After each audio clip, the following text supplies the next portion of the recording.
Graças a Deus, meus amigos, irmãos e irmãs em Cristo, vamos aqui para Provérbios, no capítulo 2. Eu espero que você tenha aí um pouquinho de paciência, né? São 10 minutinhos desse áudio, mas eu creio que Deus ele vai falar ao seu coração. E apenas lembrando que eu estou usando aqui a NVT, a nova versão transformadora, que é uma versão que eu utilizei no ano passado e eu estou fazendo aqui o estudo de Provérbios nessa versão. Então vamos lá, Provérbios capítulo 2, o versículo 1 diz assim: Meu filho, preste atenção às minhas palavras e guarde meus mandamentos como um tesouro. É como se Deus, como Pai, estivesse falando conosco. Meu filho, preste atenção às minhas palavras.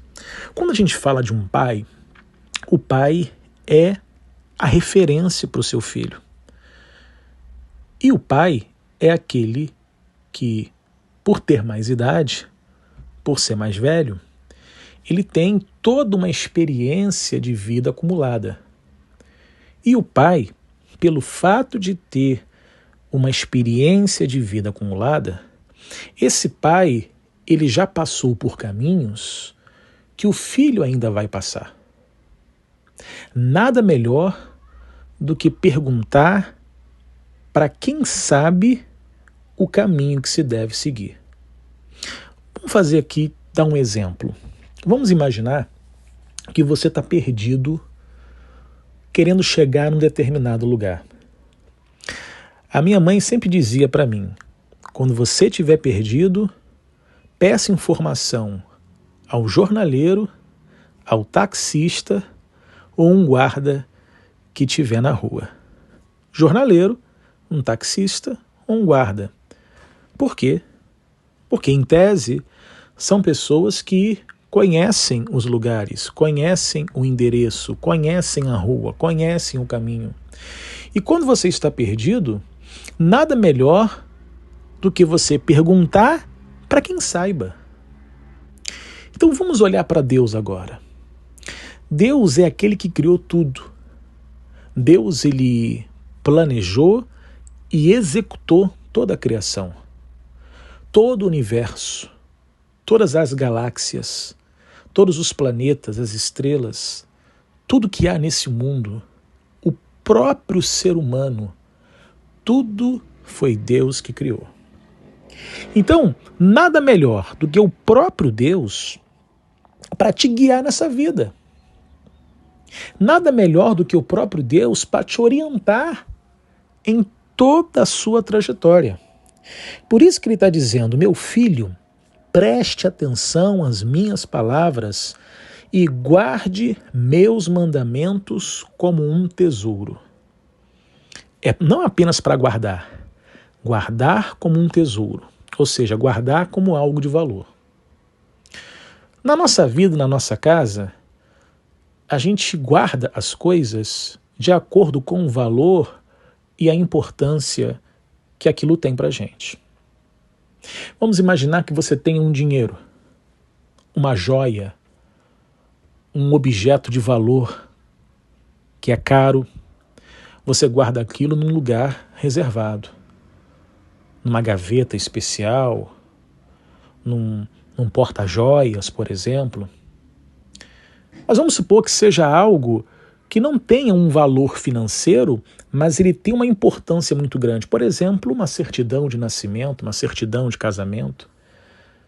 Não tem um valor financeiro, mas é um documento importante. Então você vai guardar aquilo numa pasta, numa gaveta, ou seja, tudo que tem valor, seja valor comercial ou valor sentimental, tudo aquilo que é importante, a gente tem um lugar especial para guardar na nossa casa.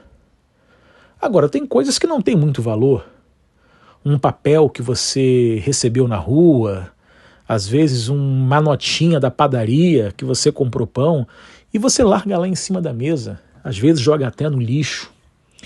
O texto está dizendo para a gente guardar os mandamentos como um tesouro, ou seja, guardando num lugar especial que você saiba onde está.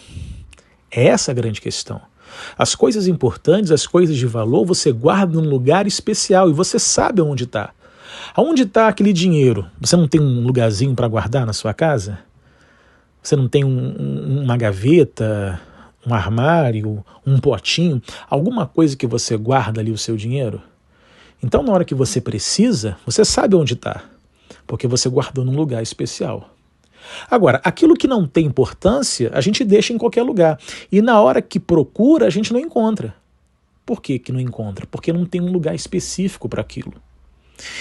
Então, às vezes, a palavra de Deus, ela não é eficiente na nossa vida porque a gente guarda de qualquer jeito.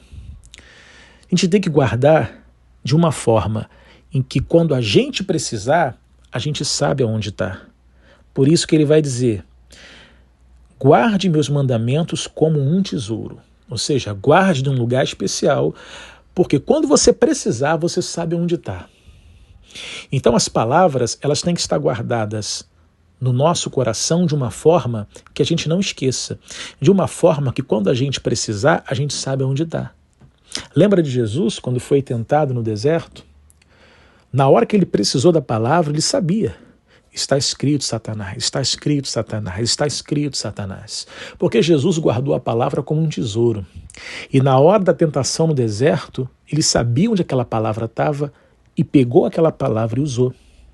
Então guarde isso no seu coração. Meu filho, preste atenção às minhas palavras e guarde meus mandamentos como um tesouro. Aí eu gostaria de pular aqui alguns versículos e colocar aqui no versículo de número 4, ainda falando dessa questão da sabedoria, ele vai dizer assim: busque-os como a prata, procure-os como a tesouros escondidos. Com a sabedoria, você alcança qualquer coisa na sua vida. E isso aqui é uma crítica que a gente pode interpretar nos dias de hoje, onde o ser humano ele está sempre correndo atrás de dinheiro.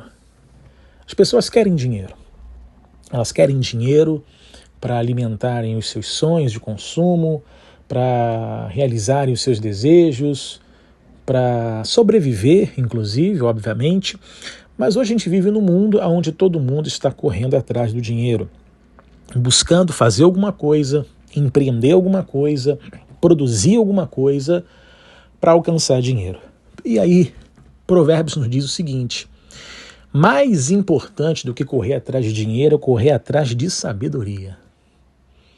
E foi isso que Salomão fez. Salomão está dizendo isso por experiência própria.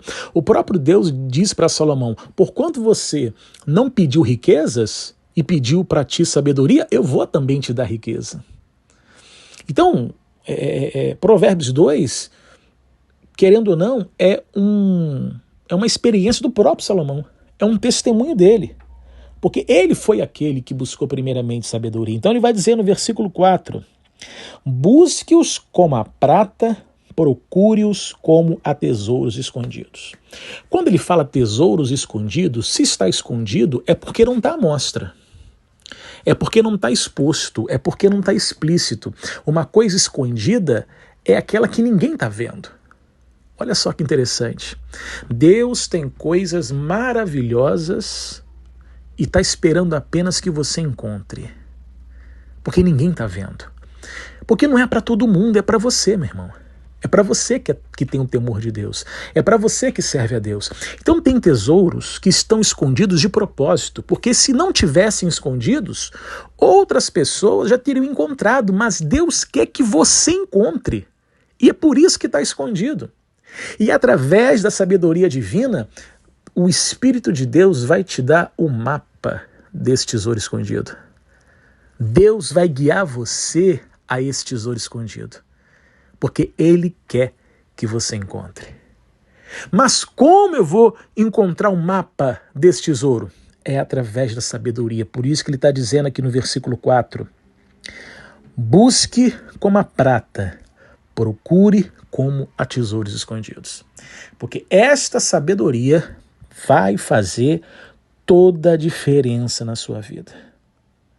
E no versículo 10, para a gente terminar, ele vai dizer assim: pois a sabedoria entrará em seu coração e o conhecimento o encherá de alegria. A sabedoria vai entrar no seu coração e o conhecimento o encherá de alegria.